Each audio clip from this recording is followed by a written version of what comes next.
This is the meeting that almost never happened. This is the negotiation room where the fate of millions hangs in the balance. This is the moment when a single miscalculation could spiral into regional war, global energy crisis, and nuclear catastrophe. Friday, February 6, 2026, at approximately 10:00 a.m., local time in Muscat, Oman, representatives from the United States and the Islamic Republic of Iran sat down for the first face-to-face nuclear negotiations since American bombers struck Iranian nuclear facilities 8 months ago. The talks took place in a secure diplomatic compound, with Omani foreign ministry officials shuttling between separate rooms where the American and Iranian delegations waited. No direct contact, no handshakes, just carefully worded messages passed through intermediaries, each sentence parsed for hidden meanings, each proposal analyzed for traps. What makes this meeting different from every diplomatic engagement that came before is not what was said inside that room, it is what was positioned outside. Less than 200 miles off the Iranian coast, the USS Abraham Lincoln Carrier Strike Group maintains station with fighter jets on standby. In military installations across the Gulf, American bombers sit fueled and armed. In Tehran, Iranian military commanders have placed missile batteries on high alert. Both sides came to the table with their fingers hovering over the trigger. This is not diplomacy. This is a high-stakes game of nuclear poker where the losing hand means war. To understand why these talks carry such enormous weight, you need to understand what happened in the 8 months leading up to this moment. The crisis did not begin with diplomatic cables or policy disputes.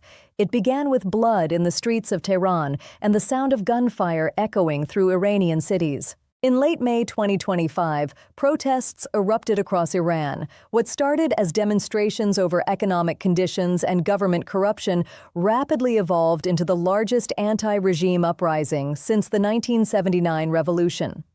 Millions of Iranians, particularly young people and women, took to the streets demanding fundamental change. The government's response was brutal and systematic. Security forces opened fire on crowds.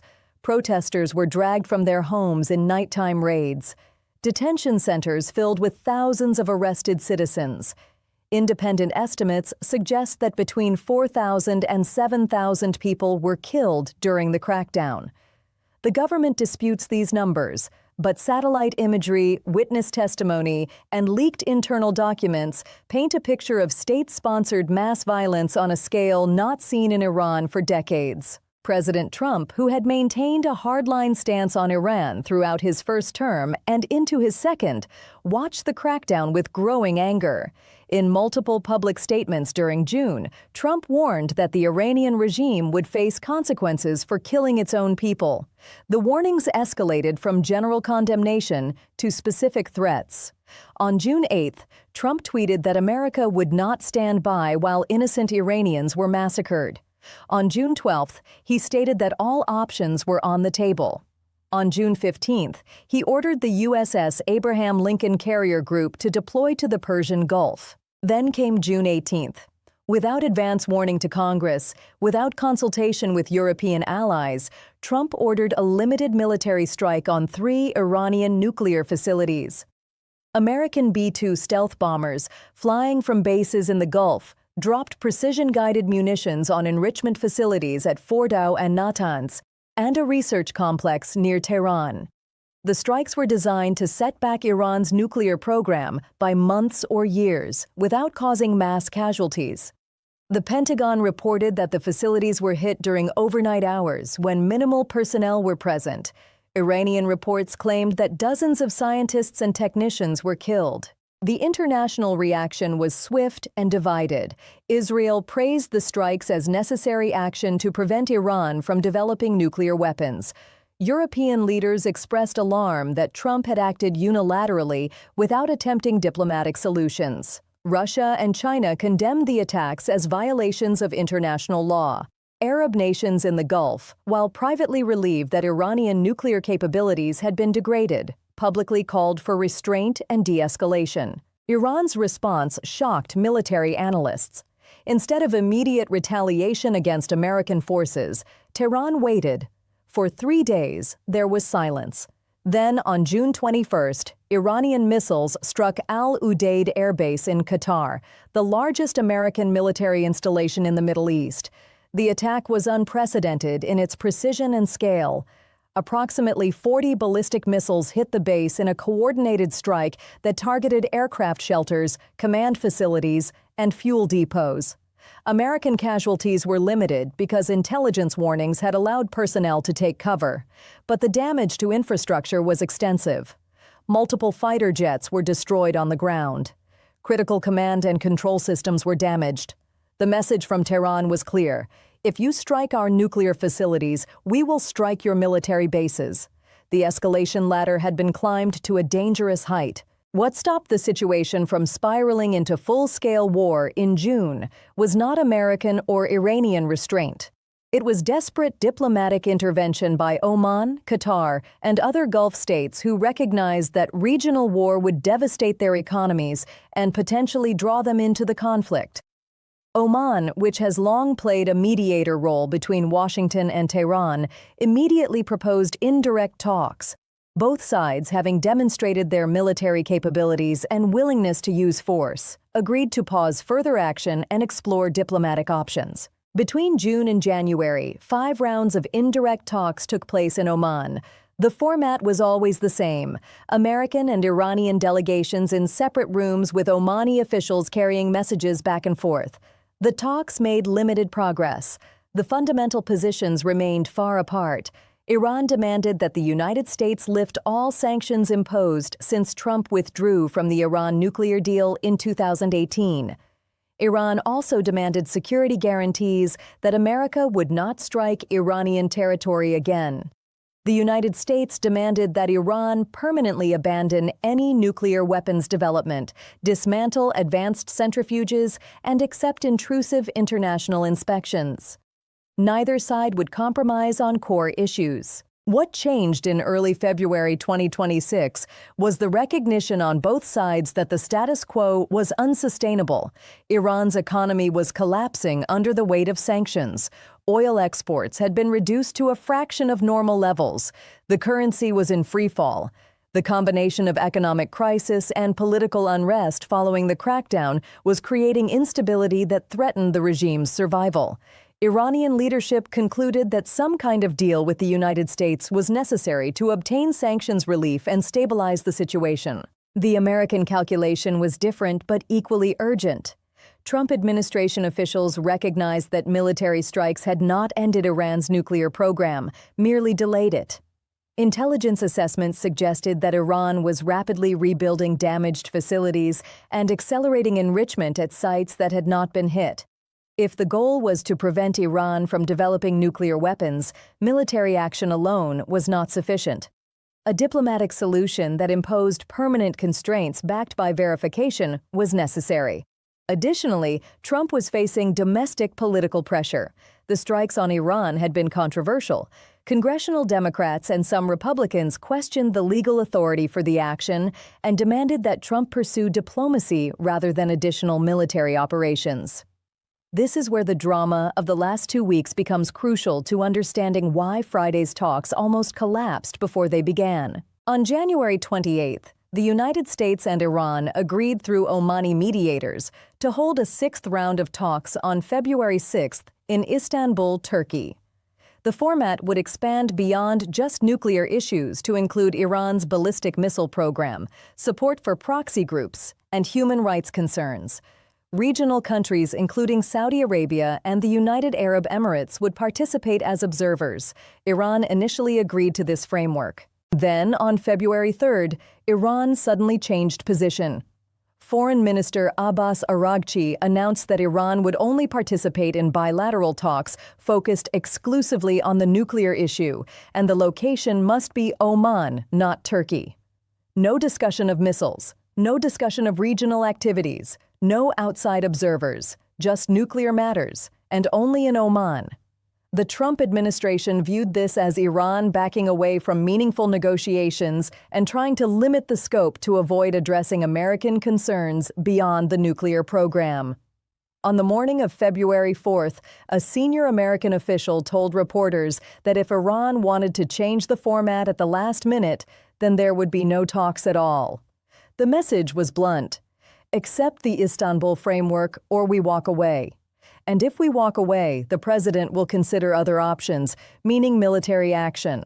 This is when the crisis reached a breaking point. Within hours of the American statement that talks were off, government leaders from 9 Middle Eastern countries contacted the White House. Oman, Qatar, UAE, Saudi Arabia, Kuwait, Bahrain, Jordan, Egypt, and Iraq all conveyed urgent messages. Do not cancel the talks. The region cannot afford another round of military strikes and Iranian retaliation. The economic consequences would be catastrophic. Energy markets would panic. Shipping through the Strait of Hormuz, through which 20% of global oil flows, would be disrupted. Please reconsider. The lobbying campaign worked. By the afternoon of February 4th, the White House reversed course. The United States would accept Iran's conditions. Talks would be held in Oman on February 6th as planned, in the bilateral format Iran requested, focused on nuclear issues. The American delegation would be led by Steve Witkoff, Trump's special envoy for the Middle East, and would include Jared Kushner, the president's son-in-law and senior advisor. But the American team had one more addition that had not been publicly announced, and that sent a very specific message to Tehran. Joining the negotiations would be Admiral Brad Cooper, commander of United States Central Command, the military officer responsible for all American forces in the Middle East. Admiral Cooper would attend the talks in his dress uniform. His presence was not about diplomacy. It was about demonstrating that military options remained very much on the table even as talks proceeded. Now let us examine what actually happened inside that negotiation room on Friday, because the details reveal just how fragile and uncertain the path forward remains. The talks began at 10 a.m. local time. The American delegation arrived at the secure compound in Muscat, accompanied by heavy security. Steve Witkoff, Jared Kushner, and Admiral Cooper, along with several technical advisors and State Department officials, were escorted to a conference room. In a separate wing of the building, Foreign Minister Abbas Araghchi and his team, including senior Iranian nuclear negotiators and military advisors, waited in another conference room. Oman's Foreign Minister Badr bin Hamad al-Busaidi served as the intermediary. He met first with the American team for approximately 45 minutes. Witkoff presented the American position. Iran must agree to halt all uranium enrichment above 5% purity. Iran must dismantle advanced IR-6 and IR-8 centrifuges. Iran must allow International Atomic Energy Agency inspectors full access to all nuclear sites. In exchange, the United States would consider phased sanctions relief tied to verified Iranian compliance. Al-Busaidi then carried this message to the Iranian delegation. Araghchi's response, according to sources familiar with the exchange, was that the American position was unacceptable because it demanded Iranian concessions up front without guaranteed sanctions relief. Iran's counter-proposal was that all sanctions must be lifted immediately upon signing an agreement, with Iran then gradually reducing its nuclear program over a period of months. This is the fundamental gap that has prevented agreement for the past 8 months. Neither side trusts the other. The United States refuses to lift sanctions first because it believes Iran will take the economic benefits and then drag out or cheat on nuclear restrictions. Iran refuses to dismantle its nuclear program first because it believes the United States will pocket the nuclear concessions and then find excuses not to lift sanctions. The morning session of talks, which lasted until approximately 1 p.m., made no breakthrough on this central issue. What did happen, according to multiple reports, is that both sides agreed on the need for continued discussions. This sounds like diplomatic boilerplate, but in the context of the near cancellation just days earlier, simply agreeing to keep talking represented progress. After a lunch break, the talks resumed at 3 p.m. This afternoon session focused on technical details. Iranian negotiators wanted clarity on exactly which sanctions would be lifted and on what timeline. American negotiators wanted specific numbers regarding centrifuges, enrichment levels, and stockpile sizes. These technical discussions are critical because any eventual agreement will need to specify precise, verifiable metrics rather than general principles. The talks concluded around 6 p.m. Both sides emerged with carefully worded public statements. Foreign Minister Araghchi told Iranian television that the talks were a positive and good start and that Iran remained committed to diplomacy. He emphasized that Iran would continue negotiations only if the United States negotiated in good faith without threats or military pressure. Steve Witkoff did not speak to reporters, but President Trump tweeted that the talks were very good and that Iran appeared to want a deal. Trump also warned that if Iran did not make a deal, the consequences are very steep. Within hours of the talks concluding, the Trump administration announced new sanctions on Iranian oil exports and 14 vessels involved in transporting Iranian petroleum.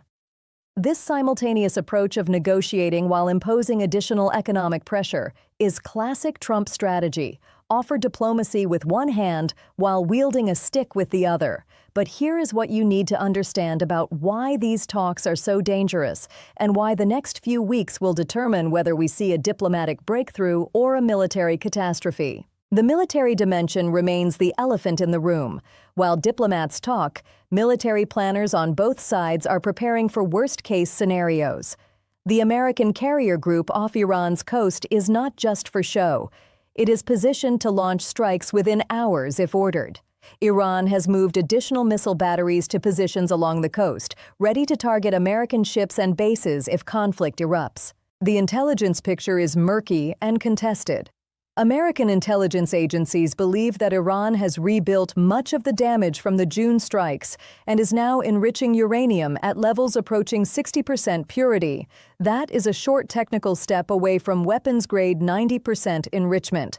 If Iran decides to sprint toward a nuclear weapon, intelligence estimates suggest they could produce enough fissile material for one bomb within 2 to 3 months. This creates a ticking clock. Every day that passes without a diplomatic agreement is a day closer to Iran potentially crossing the nuclear threshold. Iranian intelligence assessments of American intentions are equally concerning. Tehran believes that elements within the Trump administration, particularly among military hardliners and advisors close to Israel, want to strike Iran again, regardless of diplomatic progress. Iranian military planners assume that any future American attack would not be limited to nuclear facilities, but would target missile sites, military command centers, and possibly regime leadership. This assumption creates pressure on Iran to demonstrate deterrence capability to prevent such an attack. The domestic political context in both countries adds additional instability. In the United States, Trump faces a divided Congress and upcoming midterm elections in 2026. He needs a foreign policy win to demonstrate strong leadership, but he also cannot afford a costly and unpopular war. This creates conflicting pressures. Pursue diplomacy to show statesmanship, but maintain military threats to appear tough. In Iran, the government is still dealing with the aftermath of the violent crackdown on protests. Hardline factions within the Iranian government oppose any compromise with the United States, viewing negotiations as weakness. These factions have significant influence over military and security forces. If moderates in the Iranian government pursue a deal that hardliners view as too conciliatory, it could trigger internal political conflict that undermines the agreement or even destabilizes the government. The economic factors cannot be ignored. Iran's economy is in severe distress. Inflation is running at 40% annually. Unemployment is widespread. The currency has lost most of its value. Young Iranians see no economic future. The government needs sanctions relief desperately to stabilize the economy and maintain legitimacy. But the Iranian public, after watching thousands of protesters killed and after experiencing American bombs destroying Iranian facilities, is in no mood for a deal that looks like surrender. Iranian negotiators must walk a tightrope, get sanctions relief without appearing to capitulate to American demands. The regional implications are vast and complex. Israel views any agreement that allows Iran to maintain any nuclear infrastructure as a strategic threat. Prime Minister Benjamin Netanyahu has stated repeatedly that Israel will not accept Iran having nuclear breakout capability, meaning the technical ability to quickly produce a weapon, even if not actively doing so. If the United States and Iran reach an agreement that Israel views as insufficient, Israel might take unilateral military action against Iranian facilities. This would almost certainly draw the United States into a broader conflict. Saudi Arabia and other Gulf Arab states want to see Iran's nuclear program constrained, but they are equally concerned about Iran's ballistic missile capabilities and support for proxy groups like the Houthis in Yemen and militias in Iraq. An agreement that only addresses nuclear issues while leaving Iran free to expand its missile arsenal and regional activities would be viewed by Gulf states as incomplete and potentially dangerous to their security. The energy markets are watching these talks with intense focus. Any military conflict in the Persian Gulf would immediately disrupt oil shipments through the Strait of Hormuz. This narrow waterway, only 21 miles wide at its narrowest point, is the choke point through which millions of barrels of oil pass daily. If Iran closes the strait using mines or missiles, or if the United States blockades Iranian oil exports, global energy prices would spike. Analysts estimate that a month-long disruption to Gulf oil flows could send crude prices above $150 per barrel, triggering recession in oil-importing countries and economic chaos worldwide. So what happens next? Both sides have agreed to continue talks, but no date, location, or agenda has been set for the next round. This ambiguity is both promising and troubling. Promising because it gives both sides time to consult with their respective governments and refine positions without the pressure of an immediate deadline. Troubling because the lack of momentum could allow hardliners on both sides to undermine progress or external events to derail diplomacy. Here is what you need to watch for over the next 14 days. First, watch for announcements about when and where the next round of talks will occur. If the next meeting is scheduled within 2 weeks, it suggests both sides see value in maintaining diplomatic momentum. If weeks pass without a scheduled follow-up, it suggests the talks are stalling. Second, watch for Iranian actions regarding uranium enrichment. If Iran escalates enrichment to higher purity levels or increases stockpile quantities, it signals that Tehran is hedging its bets and building leverage in case talks fail. If Iran holds enrichment steady or even reduces activities, it signals good faith negotiating. Third, watch for American military movements. If the carrier group remains stationed off Iran but does not conduct provocative exercises, it suggests Washington is balancing pressure with diplomacy. If additional military assets deploy to the region, or if the United States conducts high-visibility military drills, it signals that military options are being actively prepared. Fourth, watch for statements from European allies. France, Germany, and the UK have significant interests in preventing war and in preserving some version of nuclear constraints on Iran. If European leaders begin publicly supporting the talks and offering to participate, it could provide additional momentum. If Europeans express skepticism or distance themselves, it suggests they doubt the talks will succeed.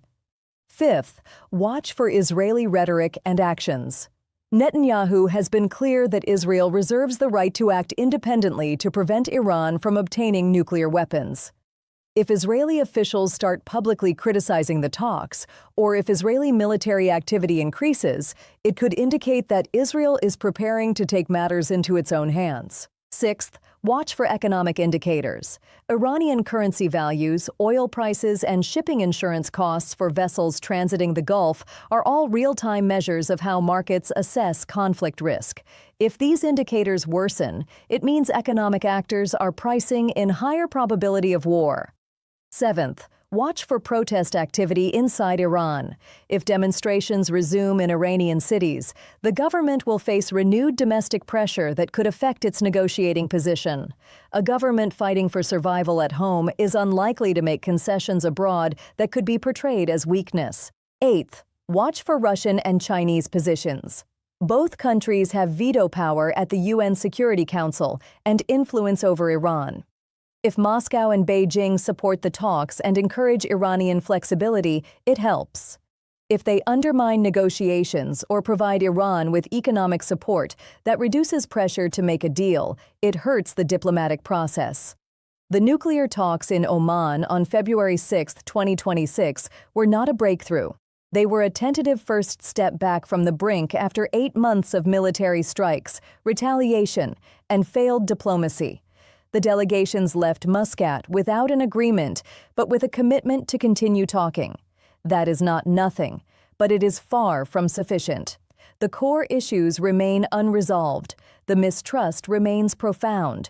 The military forces remain positioned for conflict. The domestic political pressures remain intense.